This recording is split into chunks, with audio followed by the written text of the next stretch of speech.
Talking NFL draft, which begins on Thursday. Pat, I know we can't just say, I think I know who the Bills are going to pick because they're picking 30th. So you're gonna have a tough time finding two people to even pull the same name out of a hat. But what approach do you think Buffalo ought to be doing?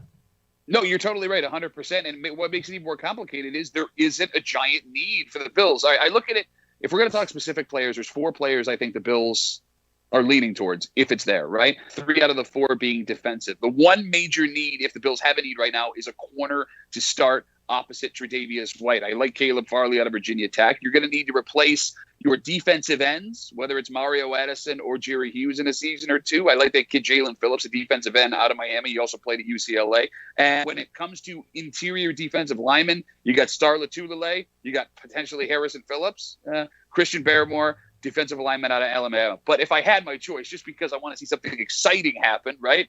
Travis Etienne, the running back out of Clemson. How amazing would that speed and hands and scat out of the backfield look in the offense the Bills had last year? Ooh. I'm so happy he said running back. I'm so happy. Etienne, I was sitting there. He was my number 2 next to Najee Harris, who I have to say, Najee Harris was Doak Walker winner. And the last Alabama runner to win the Doak Walker was a guy by the name of Derrick Henry. I know you've heard of him before.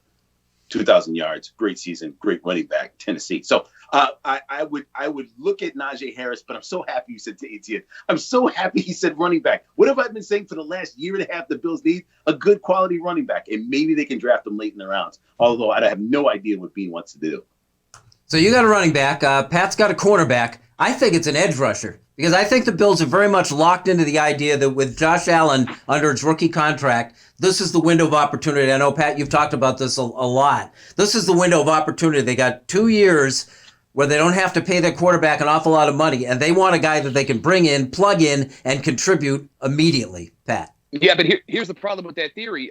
Edge rushers are very rarely players you can take out of college and plug in immediately. The example would be A.J. Epinesa, a guy who was supposed to be a first-round pick, fell to the Bills last season, showed up a little too light when they told him to trim down. I mean, if what you're saying is true, which I think it is, I think the Bills go the TN route because it's going to take – you've got Jerry Hughes and Mario Addison there next year, maybe the year after that. You have your D lineman there next year, maybe the year after that. What you don't have is that superstar potential playmaking running back that you could put back there. If your theory holds true, the pick is Etienne if he's there. I have a quick one for you, Duffy. Can I ask you about Asante Samuels Jr. out of Florida State? You know exactly what team he was on, Bill. Your Patriots for years got a couple of championships. His dad did. His son is now available. A little short, but I love the pedigree of where he's coming from. Yeah, I mean, I don't hate him. I hated his dad, and for that reason and that reason alone, I like Caleb Farley, the corner out of Virginia Tech. So if that's the question you have. Okay. You know, talk about, the cornerbacks, and I don't know the answer to this. Is quarterback a position that a rookie can step into and make an immediate contribution, or is that too difficult a position to play?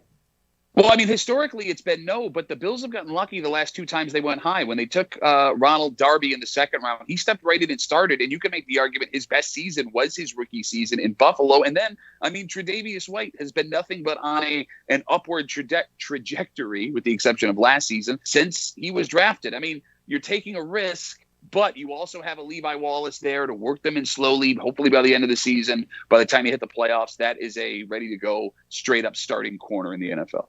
So I said it was impossible to actually pick a name, but Pat, I'll ask you, pick a name, and I'll ask Tariq the same thing, and maybe we'll have a little side bet if we somehow hit this thing. I think it's going to be Farley, the corner out of Virginia Tech, but if it's not, it's Etienne. Oh man, so you picked 2. Can I pick 2 now? Come on. All right, you get 2. All right, I will go Najee Harris because I've been speaking Najee Harris's words for the last couple of weeks or so.